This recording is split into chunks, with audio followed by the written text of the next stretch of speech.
The Siren's Forgotten Song. The ancient coastal town of Mistral Cove clung to the edge of the world like a barnacle to a ship's hull. Weathered stone buildings with salt-crusted windows overlooked a restless sea that had claimed countless souls over centuries. Beyond the harbour, where fishing boats bobbed like toys in a child's bath, lay the treacherous Widow's Reef, a place of legends and whispered warnings. In this town of seafaring superstitions and old magic lived Thorne Blackwater, the last of an ancient line of sea guardians. His lighthouse stood sentinel on the jagged cliffs, a beacon that had guided ships safely to harbour for generations. But Thorne was more than just a lighthouse keeper. He was a guardian of the boundary between land and sea, between the mortal world and the realm of ancient ocean deities. Thorne's eyes, the colour of storm clouds before lightning strikes, held centuries of memories. His tall frame moved with the fluid grace of someone who understood the sea's rhythms better than those of the land. Though he appeared no older than 35, the weight of immortality hung heavy on his broad shoulders. The townsfolk respected him, feared him even, but none truly knew him. They left offerings at the base of his lighthouse, sea glass, rare shells, and sometimes freshly caught fish, small tokens of gratitude for his protection. In return, he kept their ships safe from the sirens whose haunting melodies lured sailors to watery graves. But beneath his stoic exterior lay a heart frozen by loss.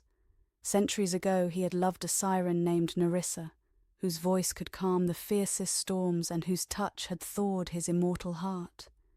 Their love had defied the ancient laws that separated their kinds, until the day she vanished beneath the waves, leaving nothing but echoes of her song in the hollow chambers of his heart. Now Thorne lived in solitude, his only companions the ghosts of his memories and the endless symphony of waves crashing against the shore. The years had blurred together like watercolours in the rain, each sunrise indistinguishable from the thousands that came before. Until the day a woman with no memory washed ashore on Mistral Cove's beach, her dark hair tangled with seaweed, her skin pale as moonlight on water, and her eyes holding the unfathomable depths of the ocean itself. Marina opened her eyes to blinding sunlight and the rhythmic sound of waves lapping at the shore. Salt crusted her lips, and sand clung to her skin like a second layer. She gasped, coughing up seawater as her lungs burned with each breath. Where was she? Who was she? Her mind was a blank canvas, wiped clean by whatever force had deposited her on this unfamiliar beach. She had a name, Marina, but nothing else. No memories of family or friends, no recollection of how she'd ended up half drowned on this shore. Struggling to her feet, Marina wrapped her arms around herself, suddenly aware of her vulnerability. She wore only a thin white dress, now transparent from the seawater and clinging to her slender frame. Her long dark hair hung in wet ropes down her back, adorned with tiny shells and fragments of coral that seemed oddly natural there. The beach stretched in both directions, empty save for the occasional seagull. Behind her, steep cliffs rose like sentinels, and atop the highest point stood a lighthouse, its white tower stark against the blue sky. Something about that lighthouse called to her, a faint tug in her chest like an invisible thread pulling her forward. Without questioning the impulse, Marina began to walk, her bare feet leaving delicate impressions in the wet sand. As she approached the narrow path that wound up the cliff face, a strange melody rose in her throat, a song she didn't recognize yet somehow knew by heart. The notes hung in the air around her, seeming to shimmer like heat waves above hot pavement.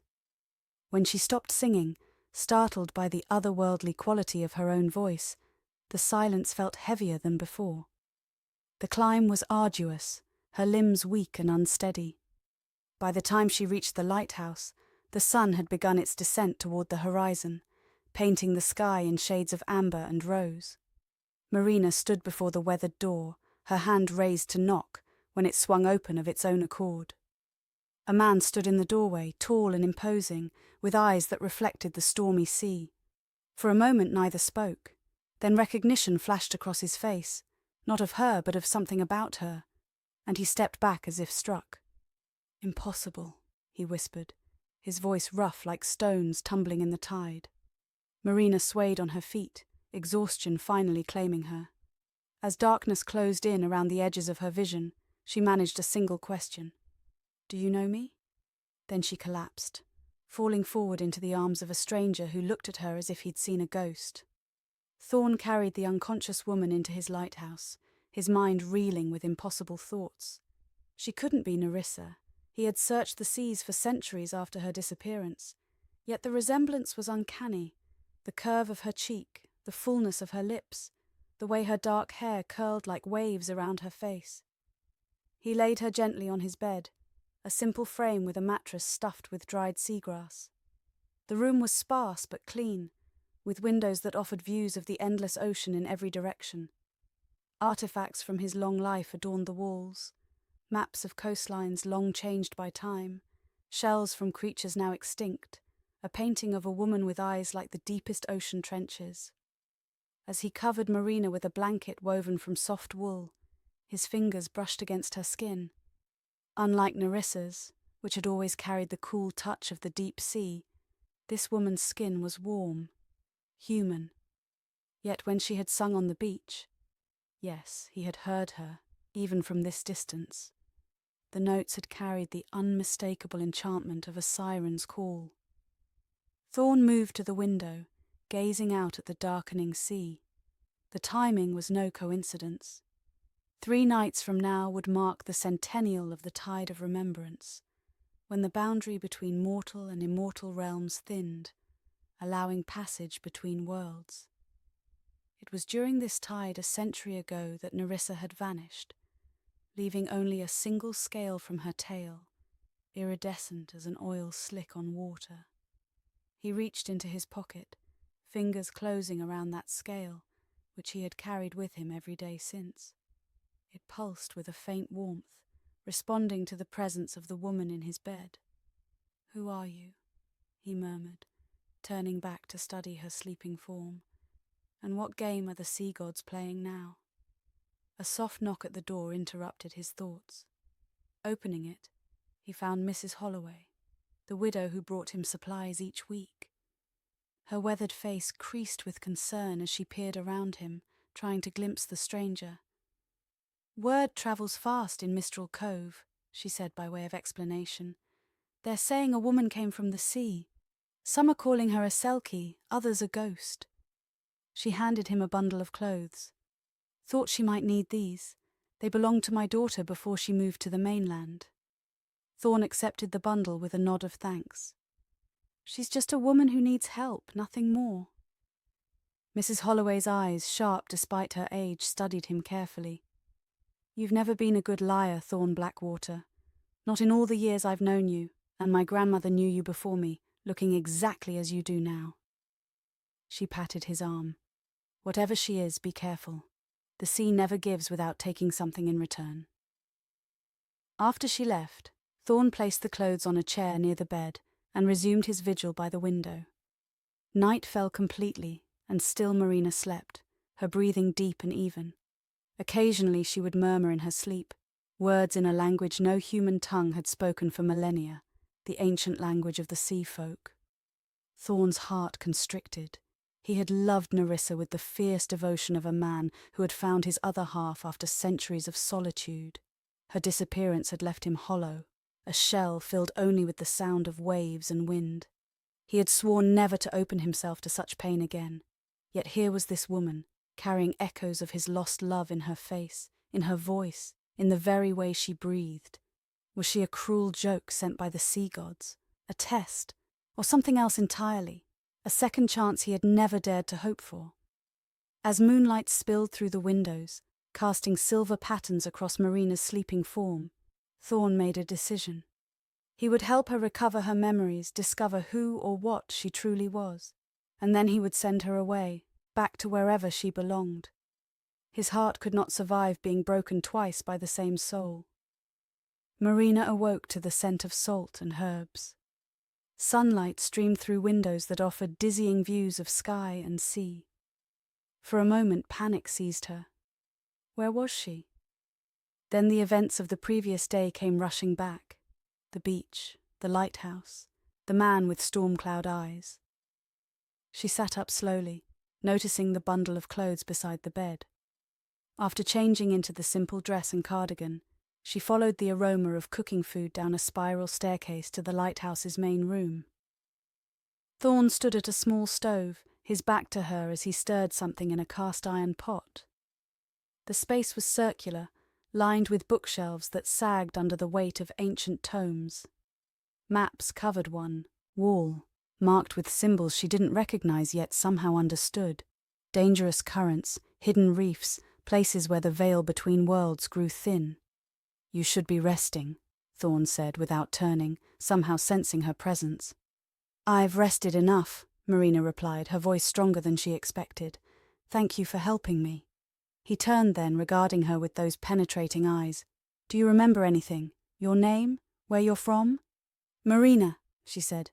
"My name is Marina, but beyond that—" She shook her head, frustration evident in the gesture. "It's like trying to catch mist. I reach for memories, but they slip through my fingers." Thorne ladled stew into 2 wooden bowls and placed them on a small table. "Eat. You need your strength." As they ate in silence, Marina studied her host. There was something ancient about him, a stillness that spoke of countless years of watching and waiting. His hands, strong and calloused, handled his spoon with the same precise care she imagined he would use to trim the lighthouse lamp's wick. "You called me impossible yesterday," she said finally. "Why?" Thorne's spoon paused halfway to his mouth. After a moment he set it down. "You remind me of someone I knew long ago." "Someone you loved," Marina said, the words rising unbidden to her lips. His eyes narrowed. "How would you know that?" Marina touched her temple, confused. "I don't know, it just came to me." She closed her eyes, trying to grasp at the fleeting impression. "Her name was Nerissa?" The bowl clattered as Thorne stood abruptly, his chair scraping against the wooden floor. "You couldn't possibly know that name." "But I do," Marina whispered, equally disturbed by the knowledge. "And I know she sang to calm storms. I know she had a collection of human objects, thimbles and buttons and keys, that she kept in a cave beneath the reef. Each word seemed to unlock another fragment, like pieces of a puzzle assembling themselves. I know she loved you enough to defy her people, and I know she disappeared during the Tide of Remembrance." Thorne's face had gone pale. "Who are you?" he demanded, his voice barely audible over the sudden roaring of blood in Marina's ears. Before she could answer, pain lanced through her head, sharp and blinding. She cried out, clutching her temples as images flashed behind her eyelids. A palace of coral and pearl deep beneath the waves. A throne room where beings with the upper bodies of humans and the lower bodies of fish held council. A furious king with a trident that glowed with blue fire, and herself swimming away as his voice boomed behind her. "You are banished, Nerissa. May you live as a mortal until you learn the price of betrayal." Marina gasped, her eyes flying open. I think I might be her," she said, her voice trembling. "Or part of her. I don't understand how, but these memories, they're not mine, yet they are." Thorne's expression hardened. "Nerissa is gone. Whatever game you're playing, whatever you are, spirit, shapeshifter, or something else, I won't be toyed with." "I'm not playing games," Marina protested, rising to her feet. "I'm as confused as you are. These memories, they're like fragments of a dream, but they feel real." She reached for him, but he stepped back. "Please, help me understand what's happening to me." For a long moment Thorne stared at her, conflict evident in his eyes. Then, with visible effort, he composed himself. 3 days from now is the Tide of Remembrance. If you truly are connected to Nerissa somehow, that will be the time when answers might be found." He moved toward the door. "Until then, you may stay here, but do not mistake my hospitality for trust." With that, he left, the door closing firmly behind him. Through the window, Marina watched him stride toward the cliff edge, his figure silhouetted against the vast expanse of sea and sky. She pressed a hand to her chest, feeling the strange ache there. Not quite her own pain, but not entirely separate from her either. Who was she? A woman with no past? A siren stripped of her tail? Or something else entirely, a vessel for a soul that refused to be forgotten? Outside, the sea called to her with a voice that seemed to echo in her very bones, and somewhere deep beneath the waves she sensed lay the truth she sought. Word of Marina's arrival spread through Mistral Cove like wildfire. By midday, curious villagers had found excuses to pass by the lighthouse, hoping for a glimpse of the mysterious woman who had emerged from the sea. Marina, restless and eager to piece together her fragmented memories, convinced Thorne to take her into town. He agreed reluctantly, warning her that the townsfolk were superstitious and wary of strangers, especially those connected to the sea. The small fishing village consisted of a single main street lined with shops, a harbour filled with boats, and clusters of cottages that climbed the hillside like barnacles on a ship's hull. As they walked, Marina felt the weight of stares following their progress. Conversations hushed as they passed, only to resume in urgent whispers once they were beyond earshot. At the general store, the proprietor, a heavy-set man named Barlow, greeted Thorne with forced joviality. Blackwater, twice in 1 month, must be some kind of record. His eyes slid to Marina, assessing. And who might this be? A guest, Thorne replied curtly. She needs supplies. While Thorne gathered necessities, Marina wandered the store, drawn to a display of sea-glass jewellery. Her fingers hovered over a pendant, a piece of blue-green glass wrapped in silver wire that seemed to call to her. "Pretty, isn't it?" said a voice beside her. An elderly woman with eyes like faded denim studied her with undisguised curiosity. "I'm Elspeth Holloway. My daughter made that piece." "It's beautiful," Marina replied, smiling hesitantly. "They say sea glass is the tears of mermaids," Elspeth continued, watching Marina's reaction carefully. "Cried for sailors lost at sea." Marina's hand trembled slightly. "Is that what they say?" "Among other things." Elspeth leaned closer. "They also say the lighthouse keeper hasn't aged a day in 3 generations, and that he communes with the creatures of the deep." Her voice dropped to a whisper. "And now he brings a woman from the sea into his home, makes folks wonder." Before Marina could respond, Thorne appeared at her side, his expression stormy. "We're leaving," he said, taking her elbow gently but firmly. As they exited the store, Marina noticed a group of fishermen watching them, their weathered faces hostile. One spat on the ground as they passed. "What was that about?" she asked once they were out of earshot. Thorne's jaw tightened. 20 years ago, a fishing boat went down during a storm. 6 men drowned. Some blame me for not preventing it. "How could you have prevented a storm?" His eyes met hers, ancient and sad. "The lighthouse keeper's duty extends beyond tending the light. I am bound to protect this town from the sea's dangers, natural and supernatural." They continued in silence until they reached the harbour. Marina stopped, transfixed by the sight of the ocean stretching to the horizon. Something pulled at her, an irresistible longing to dive beneath those waves. "The reef," she murmured, pointing to a line of white water where waves broke over submerged rocks. "Widow's Reef, that's where Nerissa's cave is. Was." Thorne followed her gaze, his expression unreadable.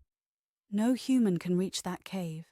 The currents are too strong, the passages too narrow." "But I know it's there," Marina insisted. "I can see it in my mind. A chamber lined with mother of pearl, filled with human treasures. And deeper still, a tunnel that leads—" She frowned, the memory slipping away like water through cupped hands. "Leads where?" Thorne prompted, his voice tight with suppressed emotion. Marina shook her head, frustrated. "I don't know, it's gone." A commotion near one of the fishing boats drew their attention. A young man was being restrained by his companions as he shouted in their direction. "That's Finn Merrow," Thorne explained quietly. "His father was captain of the boat that sank. He was only a boy then." Finn broke free and strode toward them, his face flushed with anger. "You've got some nerve showing your face here, Blackwater," he snarled. "And now you bring one of them among us?" He jabbed a finger at Marina. "We all heard her singing yesterday. Siren song plain as day." Marina stepped back, shocked by the venom in his voice. "I don't know what you're talking about." "Liar!" Finn's hand moved to a knife at his belt.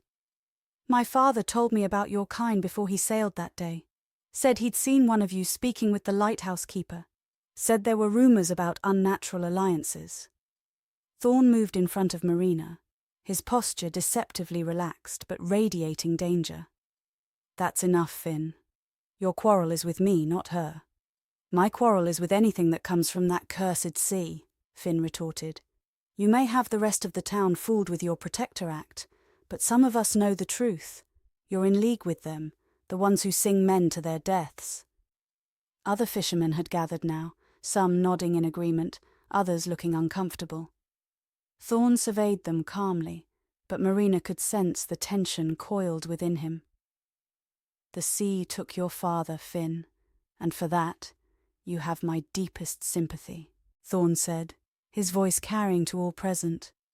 "But it was the storm that sank his boat, not sirens, not sea witches, and certainly not me. I have kept this town safe for longer than any of you can imagine." "Safe?" Finn laughed bitterly. "Tell that to the widows of Mistral Cove." He pointed at Marina again. "Mark my words. No good comes from the sea that isn't paid for in blood. Whatever she is, she'll bring death to our shores." With that ominous pronouncement, he turned and stalked away, followed by several others. Those who remained dispersed quickly, avoiding Thorne's gaze. Marina stood frozen, shaken by the encounter. "They hate me," she whispered. "They don't even know me, but they hate me." Thorne's expression softened as he looked at her. Fear often masquerades as hatred. They fear the sea and its mysteries, as they should. He took her hand, his touch surprisingly gentle. "Come, we should return to the lighthouse before the tide turns." As they walked back along the coastal path, Marina felt the weight of the town's suspicion pressing down on her. But stronger still was the pull of the sea, calling to something deep within her soul, a call that grew more insistent with each passing hour, and beneath that call, a warning. Time was running out.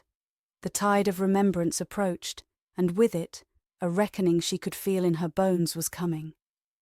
That night, a storm rolled in from the east, bringing with it howling winds and waves that crashed against the cliffs with thunderous force. Marina stood at the lighthouse window, watching lightning split the sky with jagged fingers of brilliance. Each flash illuminated the churning sea below, transformed from tranquil blue to raging black. The sight should have terrified her, yet she felt oddly exhilarated. The storm's fury resonated within her, as if her blood pulsed in time with the crashing waves. Without thinking, she began to hum, a melody that seemed to rise from some forgotten corner of her soul. As her voice grew stronger, something extraordinary happened. The wind's howl softened, and the rain, which had been lashing against the windows, gentled to a steady patter. The sea itself seemed to calm in the immediate vicinity of the lighthouse, the waves no longer reaching for the cliff's edge with such violence. "What are you doing?" Thorne's voice came from behind her, filled with wonder and apprehension. Marina turned, surprised to find him watching her from the doorway. "I don't know," she admitted. "The song just came to me." "You're calming the storm," he said, moving to stand beside her at the window. "Only the most powerful sirens can influence the weather. Nerissa could do it. It was her gift." Marina looked out at the now gentler rain. "I didn't mean to. I didn't even know I could." Thorne's expression was troubled. "Your powers are awakening, whatever you are. The closer we get to the Tide of Remembrance, the stronger they'll become." He hesitated, then added, "And the more dangerous you'll be to yourself and others." "I'm not dangerous," Marina protested, though uncertainty coloured her voice. "Aren't you?" Thorne challenged gently. "A siren's song can drive men mad with longing, lure ships onto rocks, even command the elements themselves. Such power has consequences, Marina." She turned away, disturbed by his words. "I'm not a siren. I have legs, not a tail. I'm human." "Are you?" He reached out, brushing a strand of hair from her face. "Your skin grows cooler by the day. Your eyes change color with your moods like the sea itself, and now you sing to storms. His hand lingered near her cheek. Whatever magic brought you here, it's transforming you. Marina caught his hand, holding it against her face. The contact sent a jolt through her, memories flickering like fish beneath ice. His hands tangled in her hair, his lips on hers, the two of them swimming beneath a full moon in waters that glowed with bioluminescence. "I remember you," she whispered, her eyes wide. Not as if I were watching Nerissa's memories, but as if they were my own. I remember how your lips taste of salt and honey. I remember how you taught me the names of stars in a language no human has spoken for millennia. Thorne's breath caught. For a moment, the centuries of loneliness in his eyes gave way to a desperate hope. Then, with visible effort, he withdrew his hand and stepped back. "Memories can be stolen, knowledge can be borrowed," he said, his voice rough. "The sea gods are masters of deception. Until we know what you truly are, we must be cautious." But even as he spoke, his eyes betrayed him, lingering on her lips, her hands, the curve of her neck. Whatever his mind counselled, his heart recognized her. "Tomorrow," he said, changing the subject, "we should visit old Mara. If anyone in Mistral Cove might have answers about your condition, it's her." "Who is she?" "A sea witch, though she'd scoff at the term. She walks the line between human and other, much as I do. She has knowledge of the old ways, the old magics." Marina nodded, though apprehension fluttered in her chest. "Will she help us?" "For a price," Thorne replied grimly. "Everything in Mara's world comes with a cost." Later, as Marina lay in bed listening to the now gentle patter of rain, she felt the strange duality within her growing stronger. She was Marina, a woman with no past beyond 2 days ago. Yet she was also becoming something else, or perhaps remembering something she had always been. She closed her eyes, focusing on the fragments of memory that had surfaced. Nerissa, the siren who had loved a sea guardian. Nerissa, who had defied her people for that love. Nerissa, who had vanished during the Tide of Remembrance a century ago. What had happened to her? And why had Marina appeared now, bearing her face, her voice, her memories? As sleep claimed her, one final memory surfaced. A trident glowing with blue fire, a king's furious voice pronouncing judgment, and a curse that would strip away fins and gills, memories and magic. A curse of mortality that could only be broken when true love proved stronger than the sea's ancient laws. Old Mara lived in a cottage perched on a narrow spit of land that jutted into the sea like a gnarled finger. At high tide, waves lapped at the very foundation, giving the impression that the dwelling might be swept away at any moment. Yet it had stood for as long as anyone in Mistral Cove could remember, defying both the elements and time itself. As Thorne and Marina approached, the door swung open before they could knock. A woman stood in the doorway, her age impossible to determine. Her hair was white as sea foam, her skin deeply lined like the bed of a dried-up river, but her eyes were young, vibrant green with flecks of gold that seemed to shift and dance in the light. "The Guardian and the Lost One," she said, her voice surprisingly melodious. "I've been expecting you." The interior of the cottage was a riot of contradictions. Bundles of herbs hung from the rafters alongside fishing nets filled with glittering shells. Modern appliances sat next to artifacts that belonged in museums. Books in languages long dead filled shelves that also held paperback romance novels with creased spines. "Sit," Mara commanded, gesturing to a table made from driftwood and sea glass. "Tea?" Without waiting for an answer, she poured 3 cups from a pot that smelled of seaweed and something sweeter, more intoxicating. Marina accepted hers cautiously, while Thorne left his untouched. "You know why we're here," he said, his tone respectful but direct. Mara's eyes twinkled with amusement. "Always so serious, Guardian. Yes, I know why you've brought her to me." She turned her penetrating gaze to Marina. "The question is, does she—" Marina met the old woman's eyes steadily. "I need to know who I am, what I am." "Drink your tea first," Mara instructed. "It will help with what comes next." Marina sipped the strange brew, which tasted of salt and honey with an undertone of something wild and ancient. Warmth spread through her body, followed by a tingling sensation that started in her fingertips and travelled up her arms. Mara nodded, satisfied. Good. Now give me your hands. Marina extended her hands across the table. The sea witch took them in her own, which were surprisingly strong and smooth, not at all what one would expect from a woman of her apparent age. The moment their skin touched, Marina gasped. The cottage around them seemed to dissolve, replaced by visions that flashed before her eyes with dizzying speed. A coral palace, a young siren with Marina's face swimming alongside others of her kind. The same siren watching a human ship from afar, fascinated.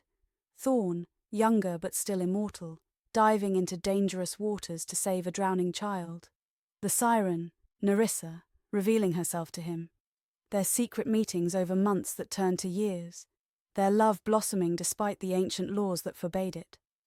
Then came darker visions. The Sea King discovering their affair. His rage as he condemned Nerissa for loving a guardian. The curse he cast upon her. To live as a mortal, stripped of her memories and magic, until she could prove that love was stronger than the sea's claim. But there was more. Something the Sea King hadn't anticipated. Nerissa's essence, her soul, had been too powerful to be contained in a mortal form. It had shattered, fragmenting across time. For a century, pieces of her had lived and died. Human women, each carrying a splinter of her original self, none remembering who they truly were. Until now. Until Marina, the final vessel, the one born as the 100th year approached, the one destined to either reclaim Nerissa's full identity or lose it forever when the tide of remembrance reached its peak. With a cry, Marina pulled her hands away, breaking the connection. She was trembling, tears streaming down her face. "I'm her," she whispered, "but I'm also me. I'm all of them, all the women who came before, who lived and died never knowing what they were." Mara nodded solemnly. The Sea King's curse was powerful, but even he could not completely destroy a soul as ancient as Nerissa's.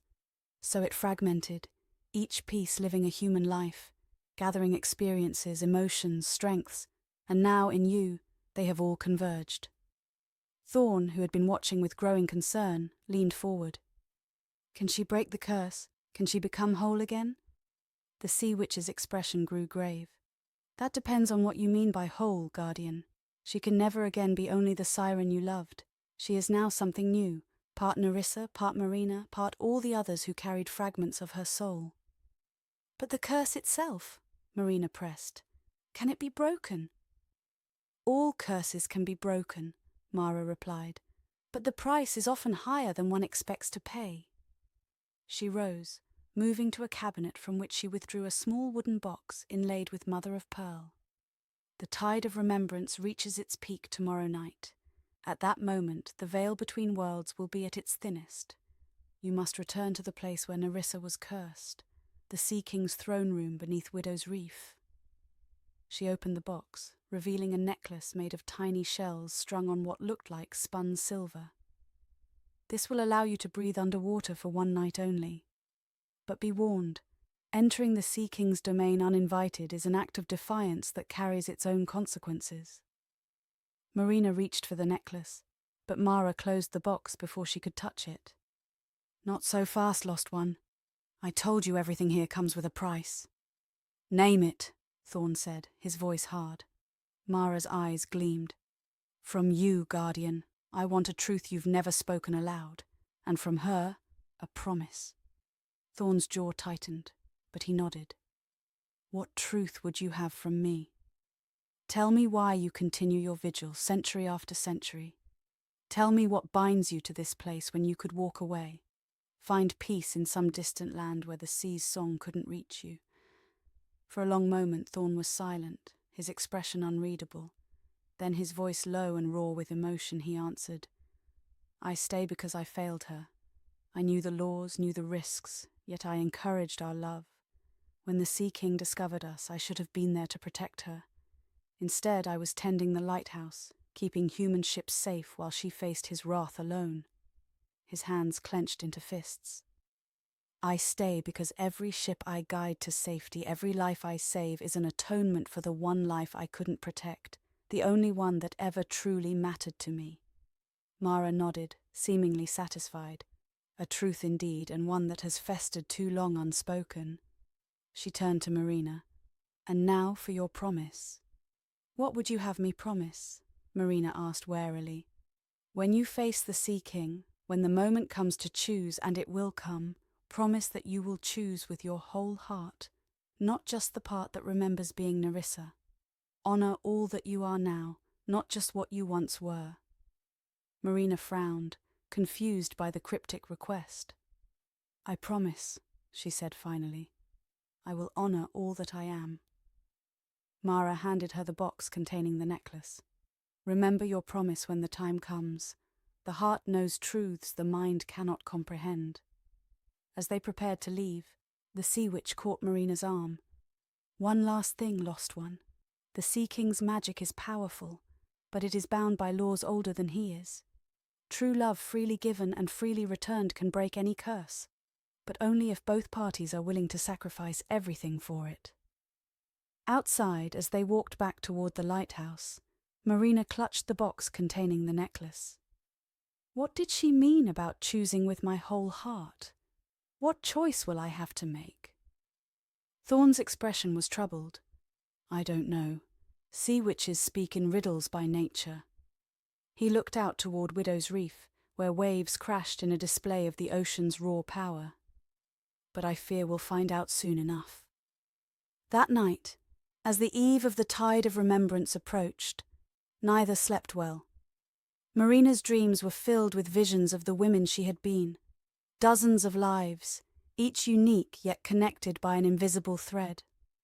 Farmers' daughters, fishermen's wives, artists, teachers, healers, all had lived and loved and died, carrying a fragment of Nerissa's soul without ever knowing it. The day of the Tide of Remembrance dawned with an eerie stillness. The sea lay flat as glass, reflecting a sky devoid of clouds, a deceptive calm that every fisherman in Mistral Cove recognized as the harbinger of something momentous. Marina stood at the edge of the cliff near the lighthouse, watching the horizon where sea met sky in a seamless line of blue. The necklace from Mara hung around her neck, the tiny shells warm against her skin as if they retained the memory of the creatures that once inhabited them. It's time, Thorne said, appearing beside her. He had been distant since their visit to the Sea Witch, lost in thoughts he wouldn't share. Marina turned to him, studying the face that had become so dear to her in such a short time. Or had it been a short time? The memories of Nerissa's love for him spanned decades, memories that felt increasingly like her own. What if I don't come back? She asked, voicing the fear that had kept her awake through the night. What if I go down there and become someone else entirely, someone who isn't Marina anymore? Thorne's expression softened, and he reached out to touch her cheek. You asked me once if I knew you. The truth is, I'm not sure I ever fully knew Nerissa, not in the way I've come to know you in these few days. His thumb traced the curve of her cheekbone. Whatever happens tonight, whatever you choose to become, know that He stopped, unable to finish. The weight of centuries of longing, of hope repeatedly crushed, had made him wary of speaking his heart aloud. Marina covered his hand with her own. I know, she whispered. I feel it too. As the sun began its descent toward the horizon, they made their way down to a small, secluded cove, where they would be hidden from the town's prying eyes. The water lapped gently at the shore, inviting yet ominous in its tranquility. The entrance to the underwater kingdom lies beneath Widow's Reef, Thorne explained, pointing to the jagged rocks visible in the distance. Once I could have guided you there, but... He gestured to his very human legs. My powers as a guardian don't extend to breathing underwater. Marina nodded, understanding the unspoken truth. This journey she would make alone. As twilight deepened, the first signs of the Tide of Remembrance began to manifest. The water took on a luminous quality, glowing from within as if the stars had fallen into the sea. Along the shoreline, ghostly shapes formed and dissolved, echoes of events long past, playing out for any with eyes to see them. "It's starting," Thorne murmured, his eyes reflecting the otherworldly light. The veil thins. Marina removed her borrowed clothes, standing in only a simple shift. The cool evening air raised goosebumps on her skin, but she barely noticed. Her attention was fixed on the glowing waters that called to her with a song only she could hear. Thorne took her hands, turning her to face him. "Whatever happens down there, whatever you discover or become, know this. I have waited a century for you. I would wait 1,000 more if necessary." Marina's heart swelled with emotions both familiar and new. Nerissa's ancient love for him intertwined with her own growing feelings, creating something deeper and more complex than either alone. "I will find my way back to you," she promised, though she wasn't sure how she could keep such a vow. With that, she waded into the luminous water. The moment it reached her waist, the shells of Mara's necklace began to pulse with light, matching the rhythm of her heartbeat. Marina took one last look at Thorne standing on the shore, his tall figure silhouetted against the darkening sky, then dove beneath the surface. The transformation was immediate and exhilarating. Though she remained in human form, the water embraced her like an old friend. She could see with perfect clarity, the underwater world revealed in all its mysterious beauty. Schools of fish darted around her, their scales catching the strange light that seemed to emanate from the seabed itself. Instinctively, Marina knew which way to swim. She moved through the water with surprising speed and grace, as if her body remembered skills her mind had forgotten. The reef loomed ahead, a labyrinth of coral and stone that would have been treacherous to navigate without the inexplicable knowledge that guided her. As she approached Widow's Reef, the water grew colder, the light dimmer. Here the boundary between the mortal world and the realm of sea folk was at its thinnest. Marina could feel the weight of ancient magic pressing against her skin, testing her resolve. A narrow crevice in the reef beckoned, a passage barely wide enough for a human body to slip through.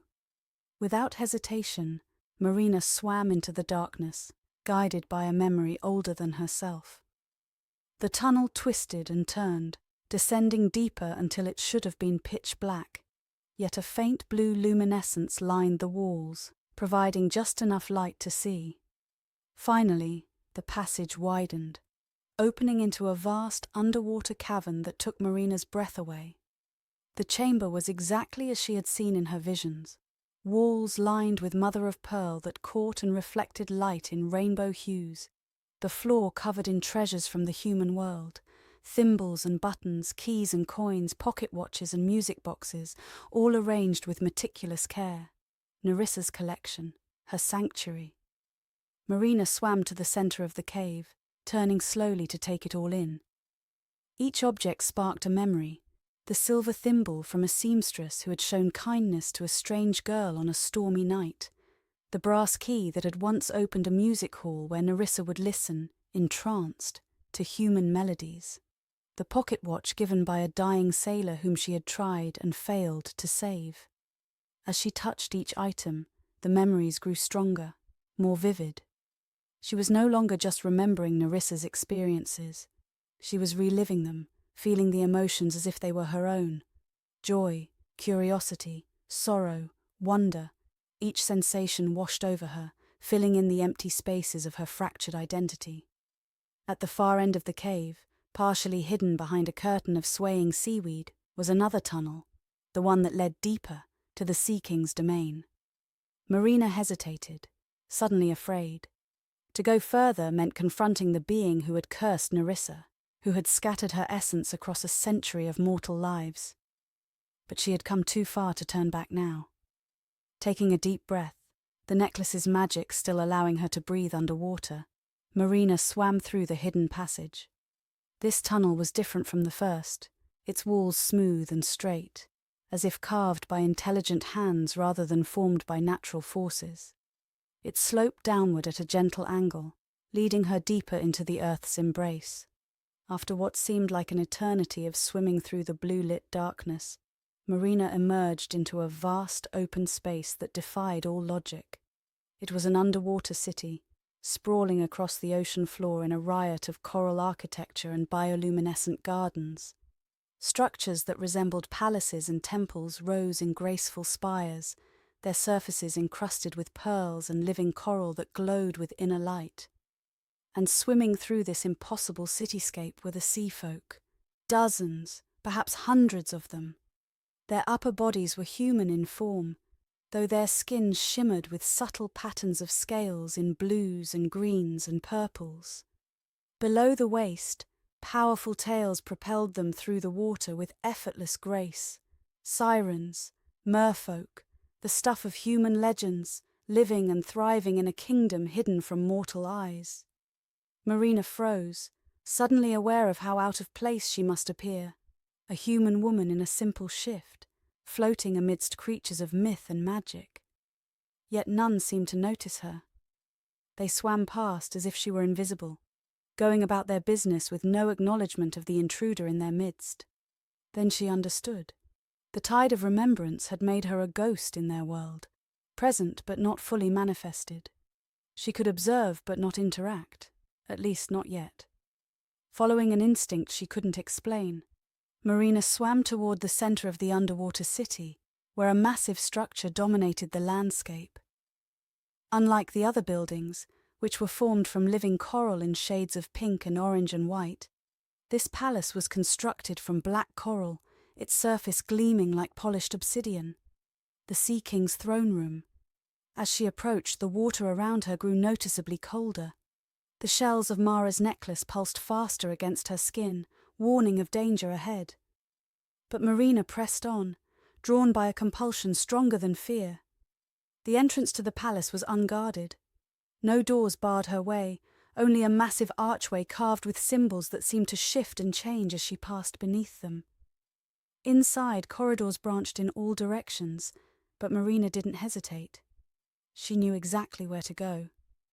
The throne room was a vast circular chamber with a domed ceiling that somehow captured and reflected the distant sunlight from the surface, creating the illusion of being both underwater and beneath an open sky.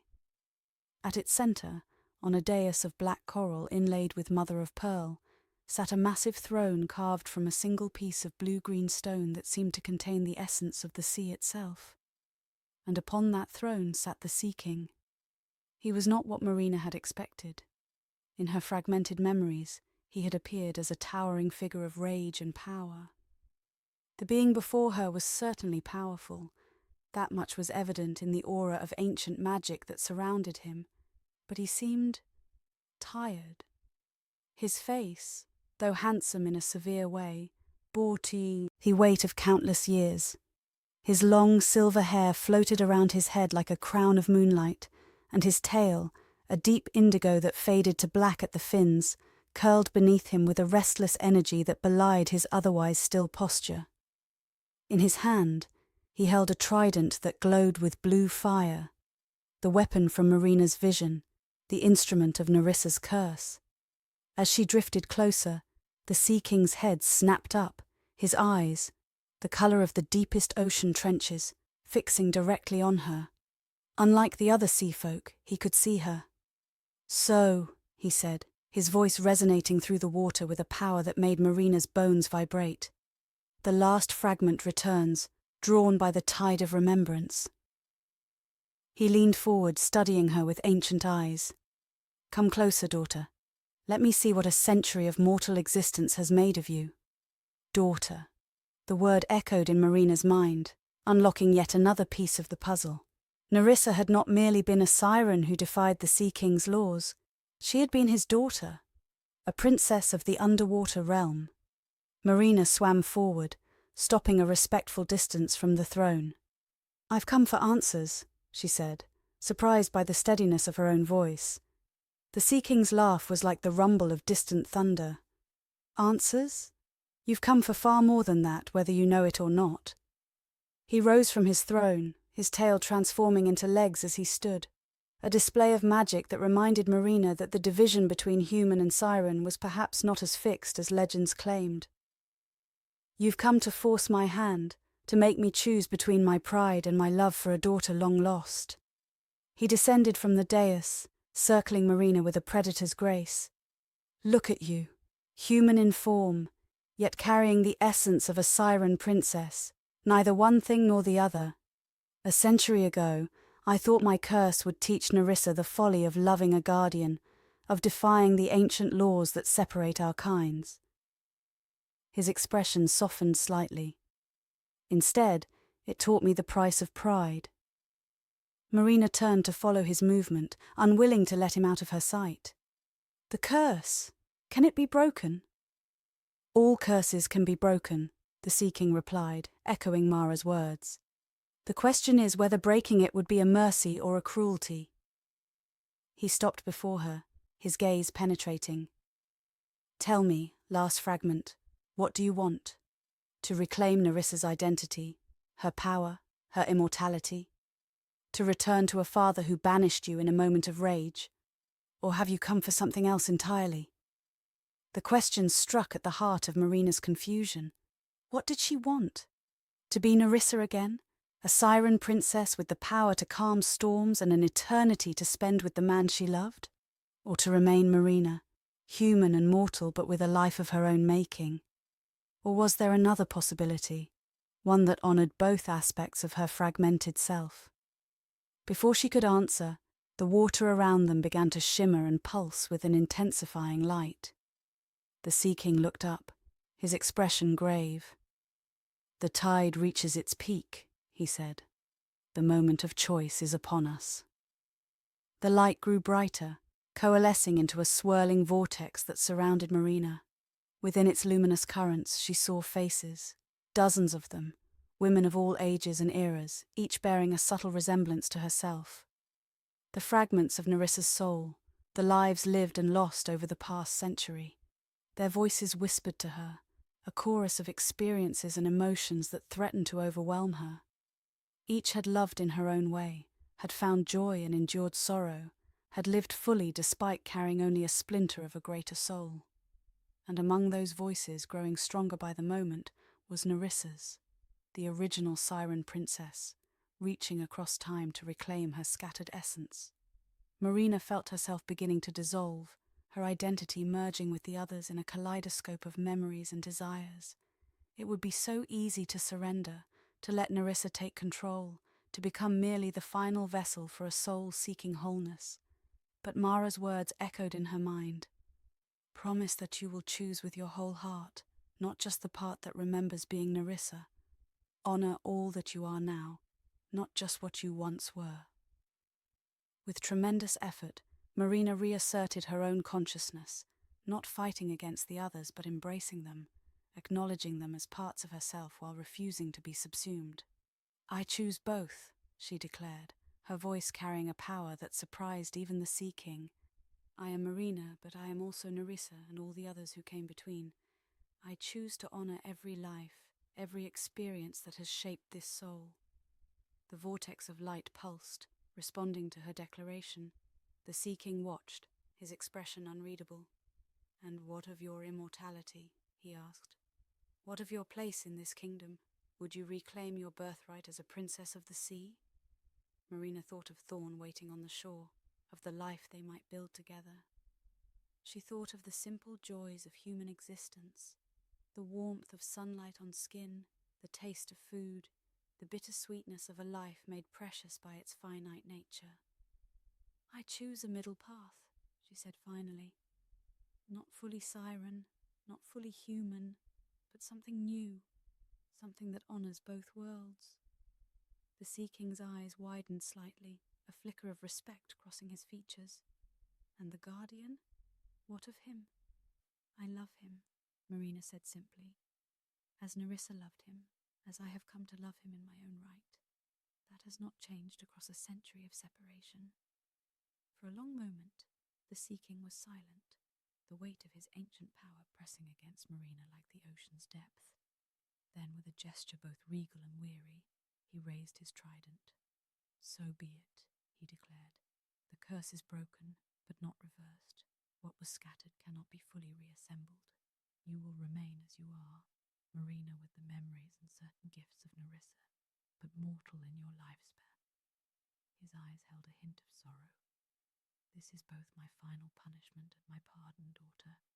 You may visit the kingdom beneath the waves when the tide allows, but your home will be the world above, with your guardian.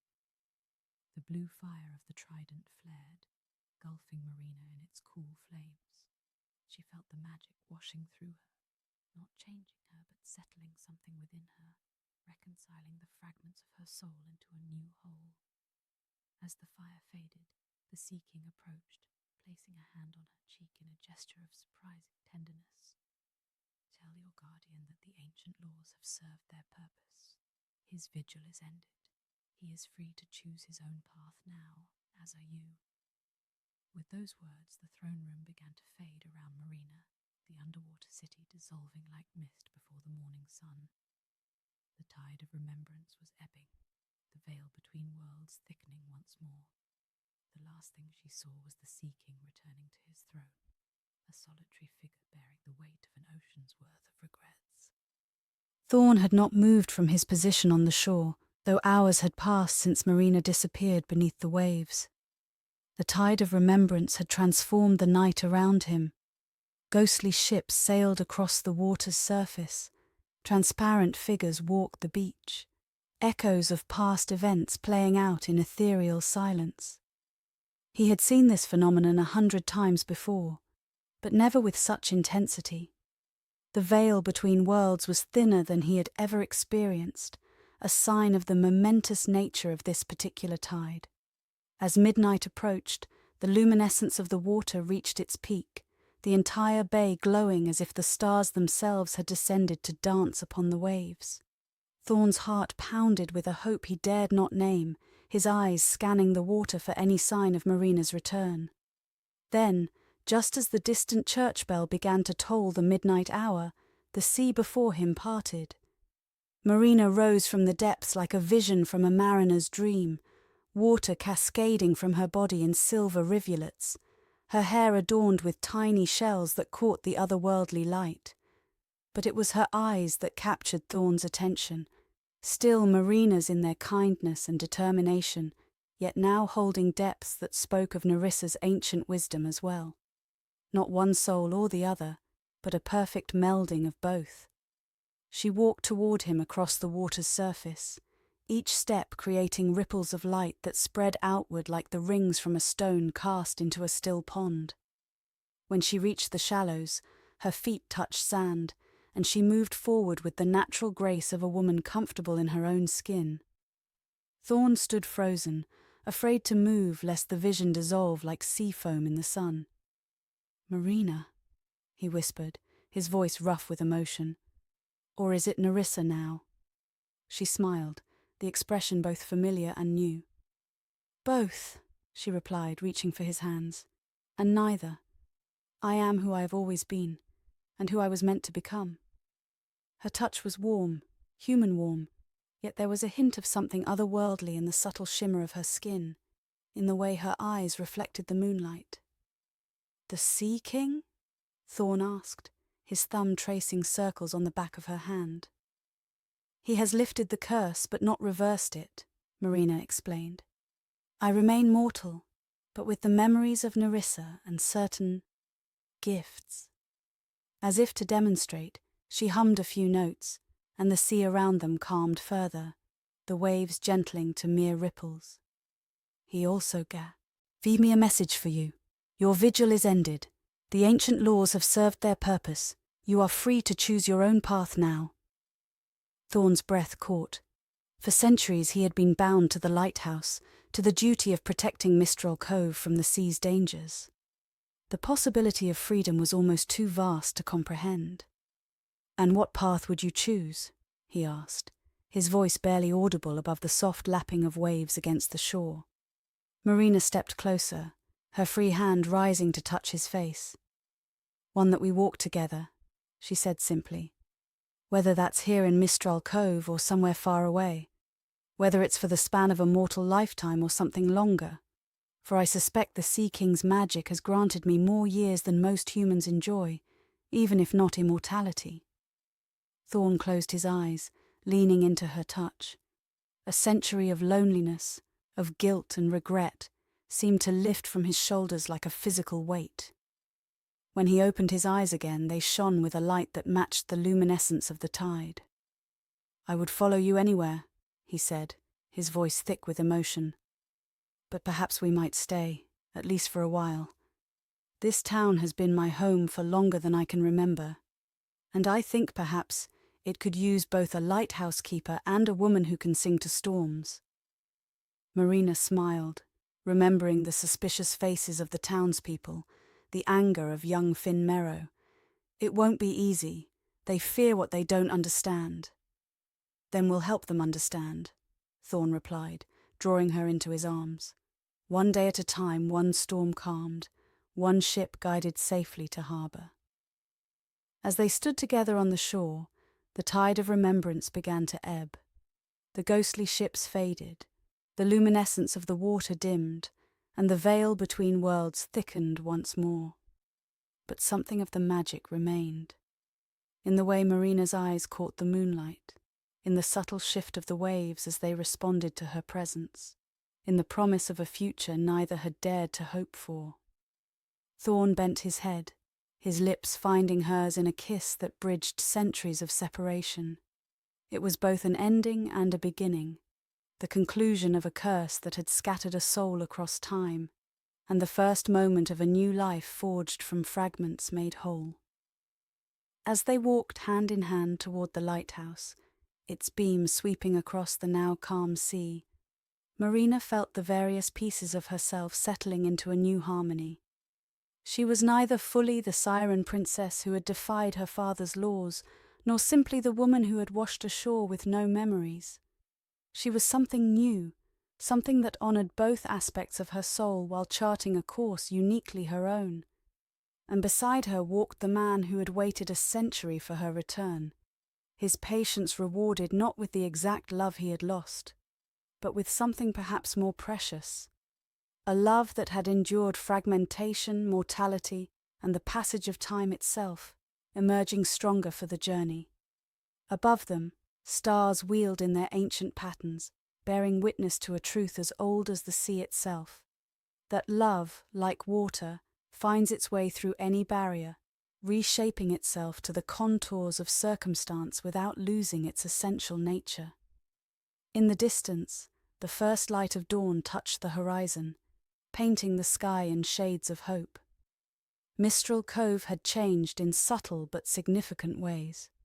The fishing boat still went out with the morning tide and returned laden with the sea's bounty. The lighthouse still stood sentinel on the cliff, its beam cutting through fog and darkness to guide ships safely to harbour.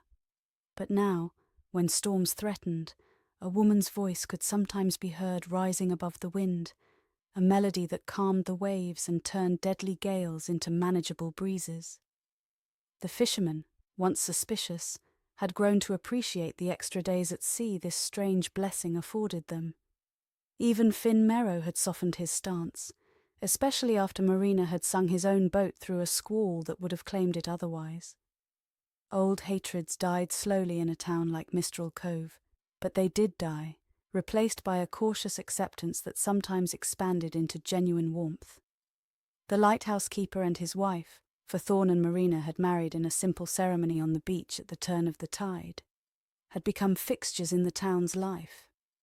They attended the festivals, contributed to community efforts, and gradually wove themselves into the fabric of the place.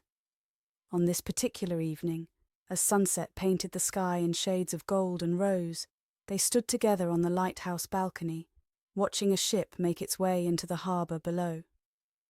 "Old Mara says there's another storm coming," Marina remarked, leaning against Thorne's solid warmth. "A big one, 3 days from now." Thorne nodded, his arm tightening around her waist. "We'll be ready." They had developed a rhythm over the past year, Thorne monitoring the weather and sea conditions, Marina using her siren's gift to protect the town and its fleet when nature turned violent. It wasn't always easy. Each major storm drained her, leaving her exhausted for days afterward. But the gratitude in the fisherman's eyes, the knowledge that families would not be left without fathers and sons, made the sacrifice worthwhile. "I visited him yesterday," Marina said quietly, her gaze turning toward the open sea where Widow's Reef lay hidden beneath the waves. Thorne didn't need to ask who she meant. Once each month, when the tide was right, Marina returned to the underwater kingdom to visit the father she was only now coming to know. The Sea King, for his part, seemed to be slowly thawing, his ancient pride giving way to a cautious desire for reconciliation. "How was he?" Thorne asked, his voice carefully neutral. Though the ancient laws that had separated Guardian from Siren had been set aside, centuries of ingrained wariness were not so easily overcome. Marina smiled, sensing his discomfort. "Lonely, I think, but making efforts. He asked about you." Thorne raised an eyebrow. "Did he now?"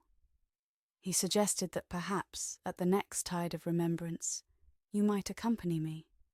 She turned in his arms to face him, her eyes serious. "I think he regrets much of the past in his own way." Thorne was silent for a long moment, considering. The idea of facing the Sea King, of entering the underwater realm that had been forbidden to him for so long, was daunting. Yet if Marina could bridge the gap between her dual natures, perhaps he too could reach across the divide that separated Guardian from seafolk. "Perhaps I will," he said finally, surprising himself with the sincerity of the words. Marina's smile was radiant, her joy as boundless as the sea itself. She rose on tiptoe to kiss him, a gesture that still sent a thrill through him, despite the countless times they had shared such intimacy over the past year. As twilight deepened around them, the first stars appearing in the darkening sky, they remained on the balcony, wrapped in each other's arms. Below, the lights of Mistral Cove winked on one by one, creating a mirror image of the stars above.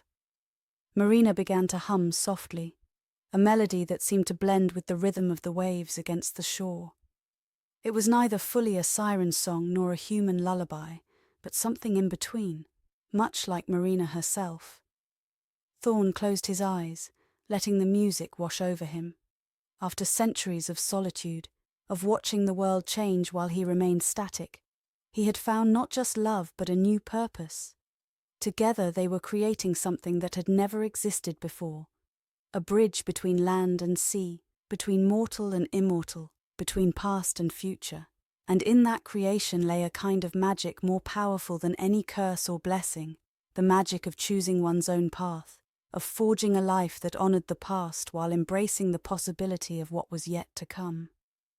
As night fell completely, wrapping the world in gentle darkness, the lighthouse beam began its steady rotation, a beacon of hope and safety in an uncertain world. And beside it stood two figures, silhouetted against the stars, Guardian and Siren, mortal and magical, bound together by a love that had endured fragmentation, separation, and the inexorable passage of time. In the distance, a ship responded to the lighthouse's signal, adjusting its course to avoid hidden dangers. And so the ancient dance continued, the sea and the shore, danger and safety, ending and beginning, all part of a greater whole, just as Marina herself had become. The siren's forgotten song had been remembered at last, transformed by its journey through mortal lives into something new yet eternal, a melody of love that would echo through Mistral Cove for generations to come.